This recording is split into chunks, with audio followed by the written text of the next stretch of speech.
because most people are programmed and wired to think like a victim. Think like a victim and be like, they let it pull them down. I've actually been there. I mean, I had to reprogram my mind. I don't think I ever really felt sorry for myself. I was more angry about certain things that happened in my life, and seeing people suffer in my life. I experienced some anger. I never felt sorry for myself because I had to experience that. But I got tired. I got run down, and I used that to fuel myself in a way that just kept me going and kept me lifted up, and focusing on my belief in God. And for whatever belief system you have, I honor that. And for anybody out there that's listening, and whether you're a believer or you're not a believer, there is something bigger. They're bigger than you. And if you tap into that and you stay focused on that, you take your situation, your hard time, if you're going through a divorce or you're taking care of someone with cancer like I had to, and watch someone die that I loved so much, I just focused on letting that just fuel my faith. I took the pain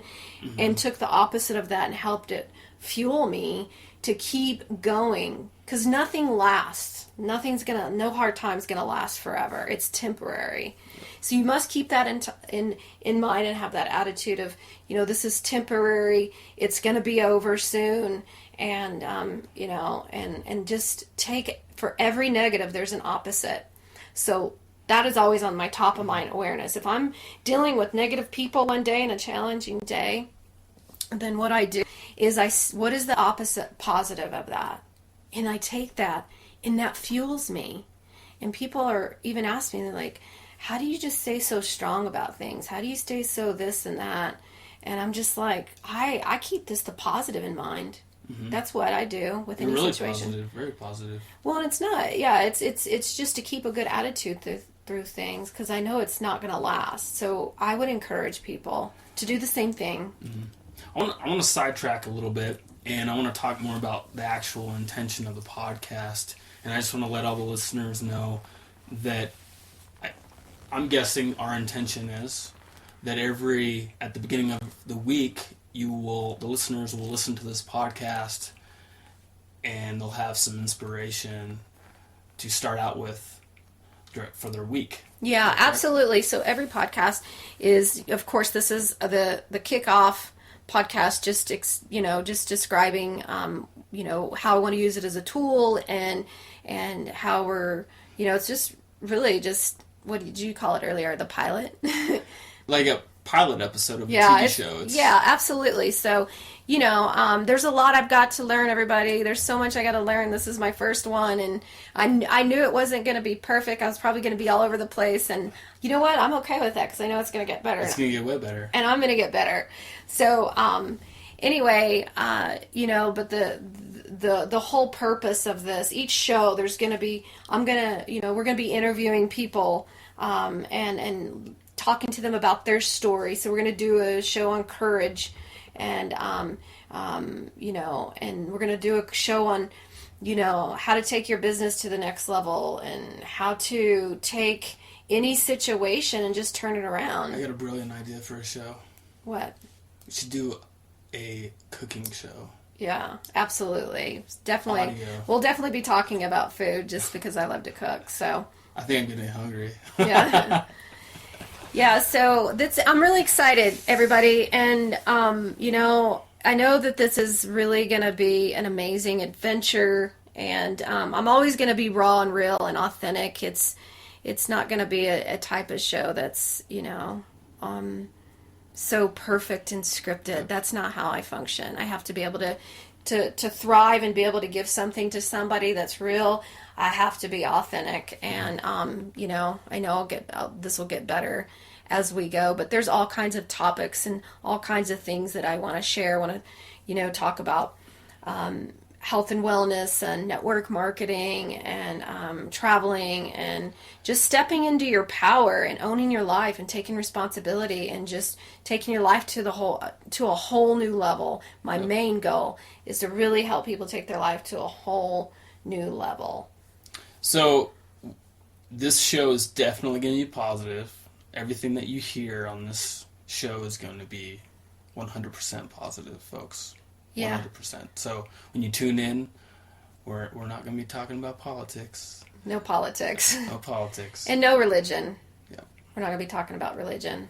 So, but what are your intentions for your business? I mean, let's talk about your coaching business, because I'm still curious about that. Mm-hmm. Talk to me about it.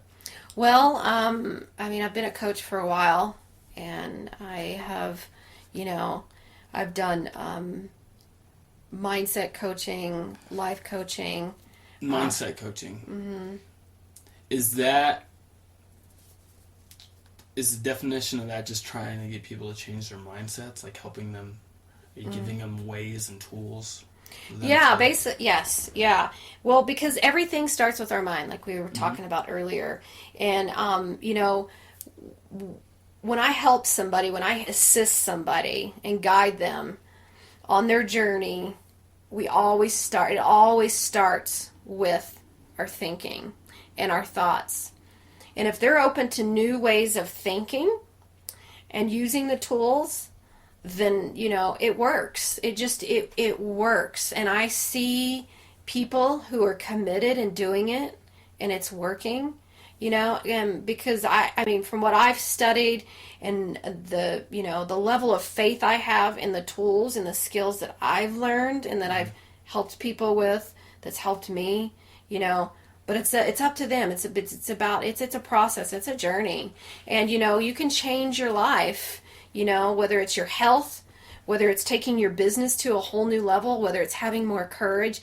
It's, my goal with this is to help change people's, improve and take their emotional architecture that helps serve their highest good, that helps fuel their decisions in a way that they look back and, they don't even recognize the person that they are. I mean, you can really get there. I mean, what do you say to the people that are going through a hard time? There's a lot of people out there that have too much pride to ask for help. What do you say to them? Well, they have to stop. They have to make a decision not to be in denial. They're usually, we live in a shame-based society, so obviously that's what limited me in my past before, is just, trust, shame, and all that stuff in the past, so I would have to dig deep and ask them some really uncomfortable questions, usually that's people that are not wanting to face something within themselves.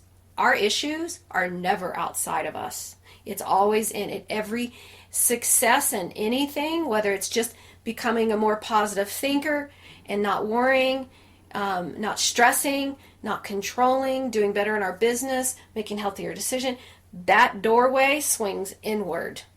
Because most of society, most of people are looking outside of themselves for the answer. And even if they come to me, I'm just that tool for them. I'm not the answer. They are the answer. I'm just there to help them compassionately, with encouragement, real strategically and lovingly. I am about tough love. I will do tough love with people. I like tough love. But I also am very compassionate. I don't, and I don't feel sorry for people. I don't give them that energy, because that does not serve them. Mm-hmm. I give them compassion and the tools to help them. So everything starts with your mindset. That's what I'm passionate about. That's what I love helping people with. I'm really curious about, you have a client and you are helping them, and they're not fulfilling the commitment of the tools you gave them. Mm-hmm. They're not. You mean they're not following them? Yeah, and they're not following them. Mm-hmm. And you're like, okay, I gave you the tools. I told you in a week to do this, do that, blah, blah, blah, and then come and talk to me about it. And they're not doing it. Mm-hmm. And maybe this happens a few times. How do you just let them go? Do you just kind of give up, or do you not? No, I don't give up. I don't give up on people. I don't give up on people. They give up on themselves. If somebody, so first of all, I take about 2 or 3 times where I will ask people, If I'm giving them tools to use and they're not using them, then I start asking them pretty tough questions, which is usually good for them and empowers them. I'm not their boss. I'm not their babysitter. I'm not their mom. I'm their coach. I'm their, I'm their cheerleader. I'm their encourager to help them become an overcomer and rise above and be a leader and not be a victim anymore in their life. That's an interesting point. So I ask them tough questions, and if they don't, if they're not following and using the tools and they're saying suck, then I have really great questions I ask people to help them become more and more aware. Sometimes it's just unconscious, why they're not. We have to figure out why they're stuck. And usually it's very deep rooted. So it's a process, and you have to be really patient. I do have to ask people tough questions because you give them simple things to do. They don't do them. And it's not about me. It's always about something that's going on inside them, So most of the time I just try to ask them in a gentle way, and sometimes with a little tough love depending on their personality. So. Well, we're running out of time, Toby. This is your first show. How do you feel? I feel great. I feel like it's just going to get better, and I'm no pro at this and no expert. I might have probably sounded like I was all over the place, but I don't care. No, you sounded great. You sounded wonderful. I just thought it was fun to sit here and share this and share part of my passion. Everything is getting ready just to take on a whole new life in my world, and I'm so excited to help people. And please reach out to me and connect with me on Facebook. And if there's anything I can do to assist you, keep listening to our show. Be patient with our show because I'm just getting started, and I want everybody's feedback. And I love everybody. And I would just say, don't settle for less. And there's a great life out there to be lived. And do us a favor. Please share the podcast with your friends, your family, your colleagues, your dogs, your pets, whatever. Whoever. And you can always listen to this podcast at 6 a.m. Mountain Standard Time every Monday morning. Mm-hmm. And we have some more shows coming up, right? Some great shows ahead. This is just the beginning. All right. So thank you, Dustin. I appreciate you so much. I'm so excited about working with you and you being my podcast coach and just taking this to a whole new level. I've never been a podcast coach before. Well, you just started. All right. Thanks, guys. Have a great week.